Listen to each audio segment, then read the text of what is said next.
Hello and welcome. You're watching To The Point. Yakub Memon was hanged at 7 o'clock this morning, but he leaves behind critical questions hanging in the air. Does the Supreme Court err by not enforcing its own guidelines that require a minimum of 14 days between the rejection of a mercy petition and the execution of a death sentence? Did President Mukherjee dispose of the mercy petition with what some people consider unwarranted haste? And finally, has this whole episode converted a hanging into a tamasha? Those are the key issues that I shall put in a moment to the Attorney General of India, Mukul Rohatgi. But first, a recap of the key developments over the last few days. 1993 Mumbai blasts convict Yakub Memon's 21-year-old effort to escape from guilt ended last night.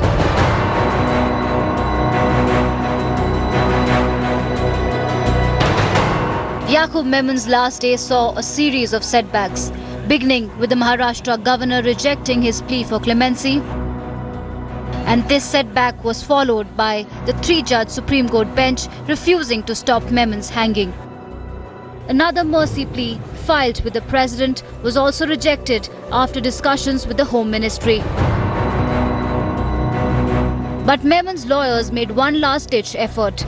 And in an unprecedented development, a hearing was held in the top court's premises in the middle of the night. But Yakub's lawyers failed to impress the Supreme Court again, and Yakub's fate was sealed. I am very disappointed and unhappy because I think the Supreme Court has made a tragic mistake. If you delay by 3 days, 5 days, then what happens is, it's not as if that there's any teary hurry in that sense. Of course you can delay it by a few days. But then there has to be some finality somewhere. Meanwhile, back at the Nagpur Central Jail, Yakub, who was keeping tabs on all developments with a hint of optimism, gave into despair. Spoke to his daughter and asked his brothers to look after his family. As night gave way amid tight security, both outside Nagpur Jail and his Mahim residence, his execution was carried out and he was declared dead at 7:01 in the morning. The hanging of 1993 Mumbai blast convict Yakub Memon has left the society across social strata with polarized opinion.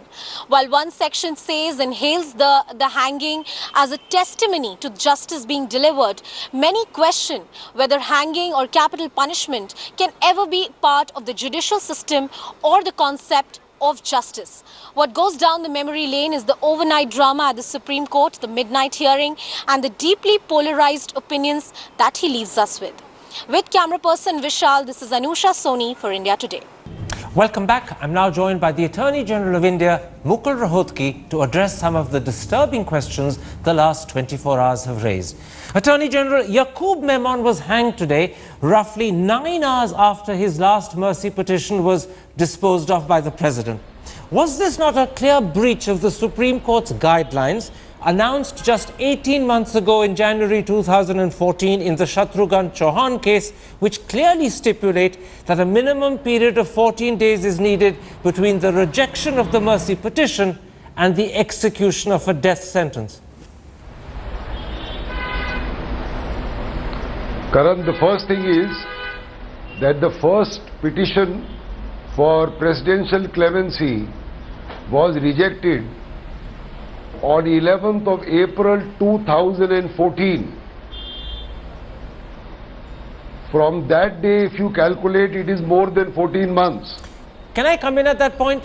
You see, that first petition that you referred to was in fact moved by his brother. The petition that I'm referring to, which was moved yesterday, is the only petition moved by Yakub Memon himself. Surely this petition, because it's his own petition, has much greater meaning and validity, and the 14-day stipulation should surely attach and apply to this, not refer to the earlier one. Well, I don't think that is correct, because if you see the facts, the brother moved the petition on behalf of Yakub. It was meant for Yakub, and what really happened was the very next day, Yakub wrote a letter to the superintendent jail pointing out that his brother had moved a petition for clemency to the president and notice must be taken thereof. So it was as good as his own petition. That's number one. But the law recognizes that successive petitions can be filed. So let's proceed on that basis. Now, if you have a cut-off date of 30th of July and you move a petition on 30th July in the morning, and then you say that another 14 days must be given after the rejection of the petition filed on the day, the fateful day, then 14 days will start from today, and then on the 13th day you could again make a petition and say now it must be considered either by the governor or by the president, and you will have a self-perpetuation of 14 days. Except that is not the spirit of the law. Except for the fact, Mr. Rohatgi, no one for a moment is arguing that the 14-day stipulation should apply to every single mercy petition that is moved. I'm not saying that. I don't believe Yakub Memon's lawyers were suggesting it either. The point being made is this, that there is a material, significant and very important difference between a petition moved on your behalf by your brother or a family member and a petition that you move yourself personally. There's that personal involvement, there's that personal effort being made by a condemned man asking personally for mercy. That's why the 14-day stipulation should apply to the one he moves himself, and that wasn't done. Now,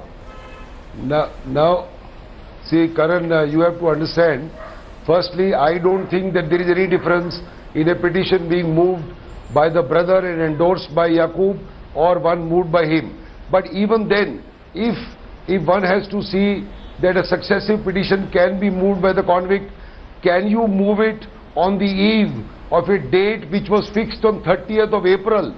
The date was not fixed yesterday. It was fixed 3 months in advance. And you must also see the entire picture. And I must recount a couple of dates for you to see the entire picture. The blast took place in 93. The conviction is recorded in 2007 after 14 years. Sentencing the convict to death. An appeal is filed in the Supreme Court. The Supreme Court deliberated at great length. The judgment runs into hundreds of pages. It bisects everything. All evidence is discerned and sifted by the court, and judgment is delivered in March 2013. Thereafter, a review petition is filed, which is rejected. Thereafter, the first attempt at presidential clemency, which is rejected in April 14. Thereafter, a second review petition, which is dismissed on 9th of April 15. Thereafter, a curative petition filed in May and dismissed on 21st of July. Thereafter, two petitions to the governor on 22nd and 28th of July. Thereafter, a new writ petition filed on 27th of July, which is heard on 3 days and dismissed at 4:30 yesterday. And thereafter, lastly, a petition for clemency filed before the president at about 2 or 3 o'clock in the afternoon. Let me now respond. And the date was known on 30th of July. Let me now respond, Attorney General. Your mastery of detail would be truly convincing rather than just an attempt to blind the audience with detail if for one fact that you've overlooked. That in fact Yakub Memon deliberately and perhaps consciously waited for the entire legal process to finish with the curative petition before he moved his mercy petition, first with the governor and then with the president. What's wrong in waiting for the entire legal process to finish before you move the mercy petitions? There's a real logic behind that. That may be the logic behind his waiting till that moment. You're overlooking that possibility in the details you're trying to blind the audience with. I am not overlooking at all. The legal position is that a mercy plea can be moved at any time. Precisely. And having chosen to move it through his brother on 11th of April 2014, you must come. If 22 years is not good enough for a finality, then I don't know when you will have some finality. Well, finality seems to be terribly important to lawyers and to prosecutors, but to the rest of us, what is so sacrosanct about hanging Yakub Memon on the 30th of July? Would heavens have fallen if he was hanged instead on the 13th of August or the 14th of August? In other words, would the Indian state have come crashing down if one condemned man was given 14 days as Supreme Court stipulated guidelines themselves require? That's what I'm questioning. What would have happened if those 14 days were granted? Well, Well, obviously nothing would have happened if 5 or 10 days would have gone by. But you have to stick to some timelines. Justice is also to be done to the other side. Don't forget that this gentleman was convicted of killing 257 people. So you can't have a self-perpetuation that I will create knowing that a date was fixed 3 months ago. And in any case, the Supreme Court has ruled twice in the last 24 hours that this is not the legal position. They have explained the judgment you are talking about, namely Shatrughan Chauhan, and I think the quietus must be put after 2 judgments of the Supreme Court in the last 24 hours on this very issue. You know, the Supreme Court's explanation is only the final explanation because the Supreme Court is the final stage. It's not necessarily right for that reason, it's just final. And I'm going to put this to you. What the other side wants is justice, not revenge. That is why the Supreme Court guidelines of the Shatrughan Chauhan case stipulate that a 14-day requirement is needed for 3 particular reasons. 1, to give the condemned man an opportunity to prepare himself mentally. Secondly, to make his peace with God. Thirdly, for a last and final meeting with his family. By denying him those 14 days, that was overlooked. I don't think it is overlooked. It is mentioned in the judgment if you care to read the last 2 judgments. But the point is, at which point of time will the 14 days start? If it starts when you decide it starts, when a date is staring you in the face, or you decide when you had moved a representation in April 2014, what was stopping the prisoner from challenging the rejection by the President? Nothing stopping him. He could have challenged it by saying the President didn't apply his mind. He was using both the forums, the legal forum, and I have told you there were several attempts in the legal forum. Okay. In midway he moved the executive forum, and well, I mean, you have to have some finality. I mean, you can't say that another 5 years, 10 years can go on. Well, no one's talking of 5, 10 years. Don't come to an end in Mr. 14 Rohde, days. Be fair, no one's talking of 5, 10 years. And one other point, no one is now saying that Yakub Memon shouldn't hang. Even those who moved the petition are willing to accept that hang he will. All they're saying is that the Supreme Court guidelines require that he be given those 14 days, live up to the Supreme Court's own commitments. And secondly, they're saying this is something that we owe a human being as a human being, regardless of what horrible crime he's guilty of. And since the world would not have changed and heavens wouldn't have fallen, grant him those 14 days, hang him on the 13th or 14th of August. The Indian state wouldn't be diminished by that act of humanity, it would be strengthened. This argument was raised before the Supreme Court. The Supreme Court has considered the guidelines you are referring to, and the Supreme Court came to the conclusion that there was nothing wrong with the death warrant which was issued on 30th of April. That's it. All right, I accept that. Let's then move to a second aspect that is also a troubling question today. It's the fact that the President handled and heard and disposed of the last mercy petition in something like 7 hours flat. According to press reports, he received that last petition yesterday afternoon at 3 in the afternoon. He disposed of it, as I believe you yourself said, at 2:45 in the morning by 10 p.m. That's exactly 7 hours. And my question is simple and straightforward. Should a mercy petition be decided in just 7 hours? Is that haste not unbecoming? Well, if somebody decides things promptly, you accuse him of unholy haste. If things are procrastinated, you then accuse the person of long delays. Now here, look at the situation. Actually speaking, the date was fixed on 30th April, as I said. If the President and the Supreme Court at 4 o'clock in the afternoon did not upset the death warrant, the Supreme Court said, go ahead with the death warrant, which is slated for 7 o'clock in the morning. And then, during the course of the hearing, the President receives it at 3 p.m.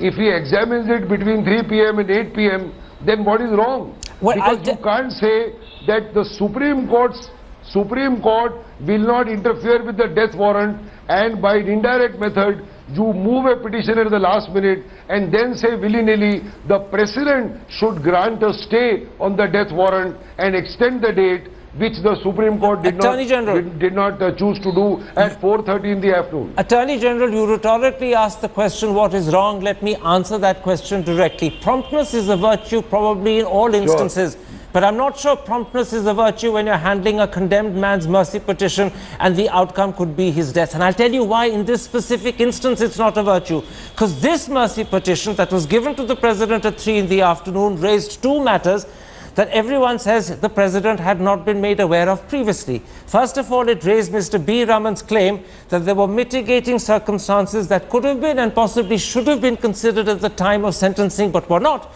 because the court was not aware of them. And secondly, it raised the question of the schizophrenia from which Yakub Memon is said to be suffering at the moment. Those are two new issues. And I put it to you, surely they required more than just 7 hours for the President to seriously consider before he disposed of them. Let me answer it, Karan.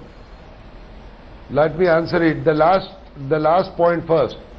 The issue of schizophrenia has been raised time over again, which is reflected in the judgment of the Supreme Court in 2013 itself.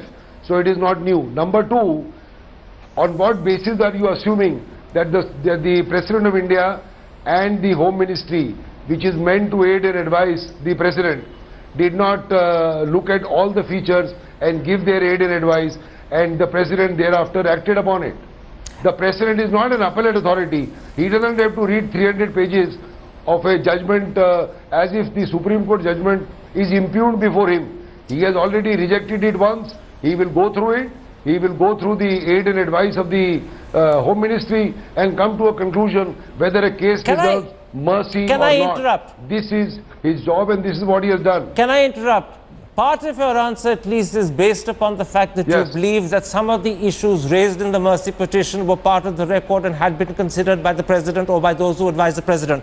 But in fact, Ujjwal Nikam, the original prosecutor in this case, said to this very program in so many words that the mitigating circumstances claimed by B. Raman were neither known to Ujjwal Nikam, and then he added very specifically, therefore they had not been made known to the court at the time of the original sentencing.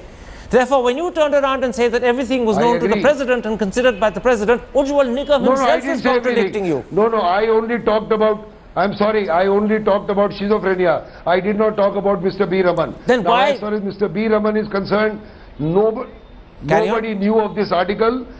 Nobody knew of this article. This article is not a piece of evidence, and unless it is a part of evidence, it cannot be looked at as a plea of mercy. It has to first to be proved. If it is proved, the entire case may have gone a different way. Can I put to you what Justice Harjeet... The President doesn't examine it. Can I put to you what Justice Harjeet Bedi, a former judge of the Supreme Court, said on record, both to this program and to the Indian Express? Yes. He believes that the Supreme Court itself should have taken suo motu notice of B. Raman's article in rediff.com. The Supreme Court chose not to do that. If then that very article is raised as part of a mercy petition moved by the condemned man, surely it's incumbent on the President, both morally and also in a responsible sense, to take greater note, not to dispose of the matter in a mere succinct 7 hours flat. Let me tell you, Mr. Bedi's article is his own view. According to me, the article which is surfacing after 25 years, which has no aspect of veracity, the writer is not available, the judgment is over, this cannot be a ground in a mercy jurisdiction at all. All right. Let me put this to you. Some people have the clear impression from the way events were being reported yesterday evening that the President was possibly, and I use that word possibly advisedly, under pressure from the government because he had the Home Minister and the Solicitor General sitting there with him in Rashtrapati Bhavan as if they were anxiously pressing, if not coercing him for a quick decision. How can you convince the people of India that that impression is mistaken? Well, I don't think there is any reason to doubt the Honorable President, and I don't think the Solicitor General was there. In fact, the President had called me for the reason that the judgment delivered at 4:30 had not been uploaded till about 9:30.